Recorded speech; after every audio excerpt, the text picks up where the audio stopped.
Let's test drive the, what is it called? Mitsubishi Triton. Mitsubishi Triton. We don't know if it's GLS or Jalek. Where is the pickup?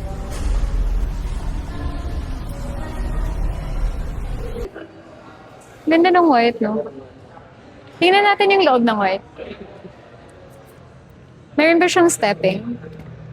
Wala siyang step. GLX na walang steps. GLX to. Okay, knob yung ganito niya, different siya sa kabila. May ganito siya, parang sa Ford. At saka ano siya, walang screen. Walang Walang screen. entertainment, pero okay lang din naman. Pero ito, Pero for sure may CarPlay pa rin naman. may lalagyan for sunglasses.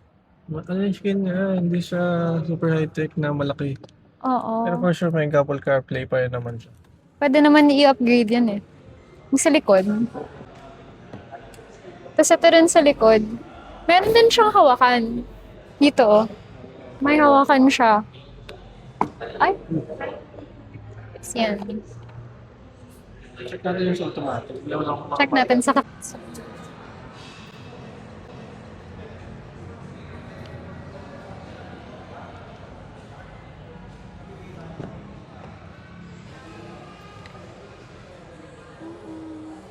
So, I pull up the mark.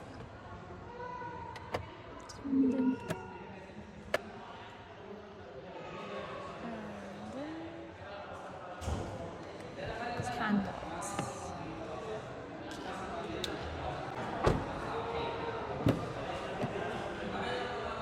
Passenger side.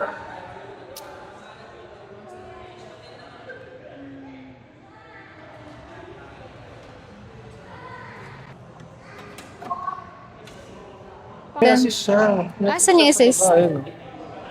Doon kapag baba. Ayan. Sa diretso baba.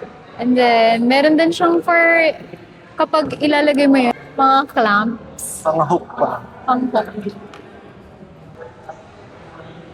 Sa loob siya yung simple lang. Simple lang. Simple lang. Ito yung automatic. Pero wala yung sa yung knob ulit. Ayan, may stepping na siya. May stepping area na. Yung infotainment niyo, screen na. Yan, automatic yan. May ports dito. Glove compartment. Hindi siya wireless charger. Wala yung knob style. Ah. So, yan.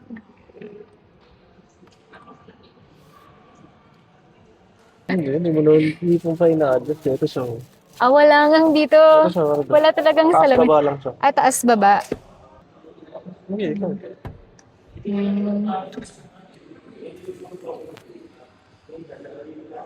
Hindi nga, Albert. Punta ka sa likod. Tingnan mo.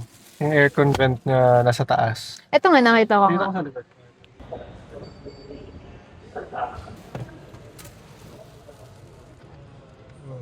Ito. Ito, para hindi nakatakip. Ano rin siya.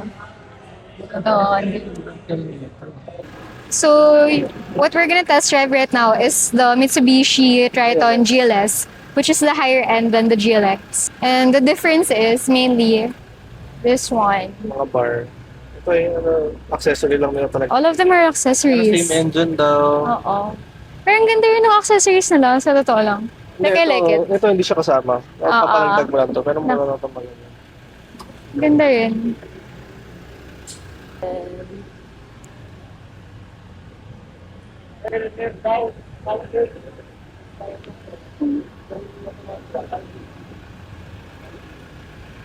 Higher up. Girl. And then...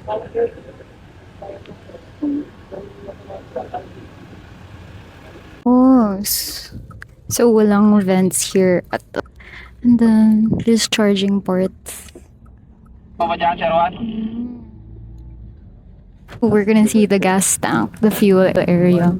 So it's Nakababa. Palingon-lingon na yan. Kaya nakabukas na sa buwan. Diesel 100. Para sibo na lang. Tito na medyo mas maingay kaysa sa Montero. Pero hindi naman talaga totally maingay na kagaya sa ibang brand. Sa GLX, same lang din lahat ng Halos same lang, infotainment. kasi yun nga lang, mas lumiit itong ano mo, touch yung monitor ng 1H. So, yung mga features niya, ganun pa rin. Mga icons. Resibo na lang 100. Ganun. May CarPlay naman din yan. Tapos ito wireless charging yung GLX wala ano. Tama. Then may siya Type-C. Sa engine naman, horsepower nito is 183 kasi before 180 watts Montero. Mas tumaas siya. Kasi, Magkano to? 1.7 something so no? 1.9 na siya. 1.9 Kasi na. may excise tax eh. Doon malaki naman yung discount. Magkano discount to? Sa 150. Malaki din. Mm. Yung GLX, Yung GLX natin, 1.454. 6.9. Ayan, sa SOP namin, lagi tayo may kasamang ano, Mm. bodyguard. Ano, Gerald? Pababa, yan, naka-eco mode ka naman doon. Pwede mo siya din i-on. Kasi pag lumagpas ka ng 80 km/h, yan, makakancel na siya. Automatic na siya ano. Hindi ka na naka-eco mode, ibig sabihin.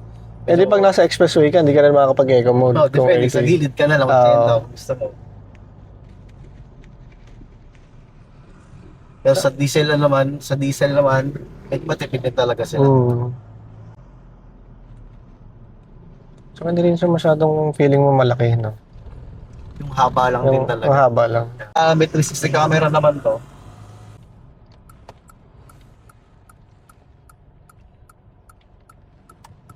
Kaya niya, mga tayo naka-camera.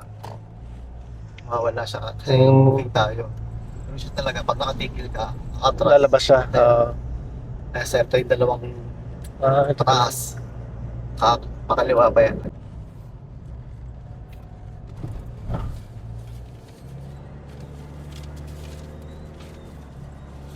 So yun nga, natested ko yung pagkakula niya. Tapos naka-drive lang din, no? Nakadrive ka lang. So na-apat na tayo nakasakay. Siyempre kung lagi ka mamumundok, gusto mo magpalit ng ano, dual sport na gulong. So yung pang off-road na gulong. Kasi yun sir, dapat papalit. pinapagayan pag talagang kung pang 4x4 ka, hindi talaga. Pero kung ano naman talaga, yung suspension mo, yung gagalawin, pwede kong palit ng gulong.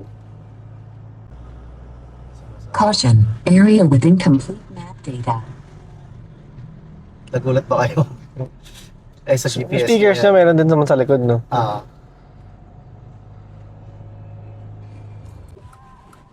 Dito ka. Ayan. Ito meaning ito yung dulo niya, di ba? Opo.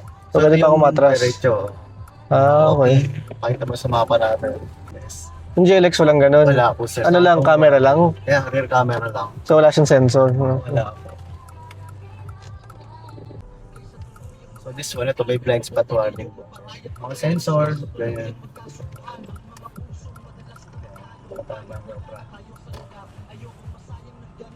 Sa ano niya? Ang Ito. reverse. Okay. Dito na ba ako? Dito na lang ako mamaya. Sige. Tapos yun naman, yung susi niya, hindi kagaya nito, Keyless. yun, key flip siya. Tapos hindi Nakatago siya naman yung push to susi. start, no?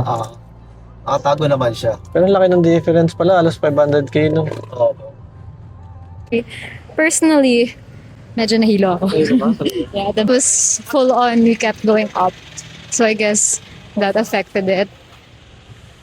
But in the front, di naman daw sila nahihilo. Siguro dahil sa, paikot-ikot. Probably that. Kaya yun wala ka 360 camera. Hello po. Salo yun, hindi pa siya kagaya ng LED na. So, same pa rin ang front. Pinalaki na rin yung side mirror natin sa aking motor handle. Pacho sa kato. So, step 4 na siya na rin. So, parang walang pinagkaiba, di ba? Ito sir, yung ilaw mo, pwede mo siyang i-adjust, tataas mo ba? Sa light mo. Ito. Yan, na-adjust mo yan dyan. Ano Sa blower mo. Parang pantakip ng blower? Oo. Tapos may sariling control dito, no? Yep. May dome light ka na rin dyan. Yung ano mo, sa compartment mo pa lang, mayroon din taas sa baba. Kahit nabagal lang, kasi Bigla mag-trigger lumalabas. yan, 40 km/h, pag nagalaw yung parang ignition yan, pumuputok tong Pumuputok. aircon, no? So sa atin sa Pilipinas, lagi tayo dapat naka-airbag, saka seatbelt.